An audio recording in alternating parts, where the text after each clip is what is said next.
అమ్మఒడి, విద్యాదీవనం పడితే వసతిదీవనం అది పడితే నెంబర్ 1 నేను చెబుతున్నాక. పిల్లలు చదువుకోవడం ముందు ముఖ్యం. అంటే ఈ ప్రవేశపెట్టింది ఎవరంటారు గతంలో? ఆయనే జగన్మోహన్ రెడ్డి గారు. అది మరి ఈ ఎప్పటి నుంచో ఉన్న పథకాలే, కాకపోతే ఇంతకుముందు మేము స్కూళ్ళకి వేసేవాళ్ళం, ఈయన ఏంటంటే డైరెక్ట్గా ఇప్పుడు వాళ్ళ తల్లి అకౌంట్ వేస్తున్నారని చెప్పి. తల్లి అకౌంట్లో ఏం లేదు. తర్వాత ఆయన అకౌంట్లో వేస్తా అంటున్నారు. టీడీపీ అనే ఎన్ఆర్ఐటి పేరేచల విద్యా ఎన్ఆర్ఐటి ఉంది కాలేజీ.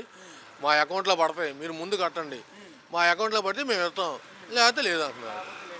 అది మరి వీళ్ళు చెప్పిన ఈ సూపర్ 6 పరిస్థితి ఏమైంది? ఏది సూపర్ 6 6 గ్యారెంటీ. 6 గ్యారెంటీలా ఏమండి?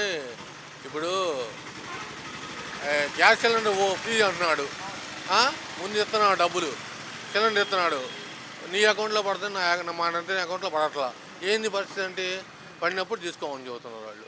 దానికి పరిస్థితి ఏంది? మరి ఇదే సిచ్యువేషన్ ఇంతకుముందు జగన్మోహన్ రెడ్డి గారి టైంలో కనుక వస్తే ఆయన ఎలా రియాక్ట్ అయ్యారు? అంటే ఏదైనా మనకి స్కీమ్ అప్లై చేసి డబ్బులు పడకపోతే? ఏదైనా సరే పడపోతే సచివాలయం కాడికి పోతే పడలేదంటే వాళ్ళ దగ్గరకు పోయి వాళ్ళు ఎందుకు పడలేదని సచివాలయంలో కుర్రోళ్ళు ఉండాలి, పోయి ఆధార్ కార్డు తీసుకొని అన్నీ ఎందుకు పడలేదు చేశారు. అది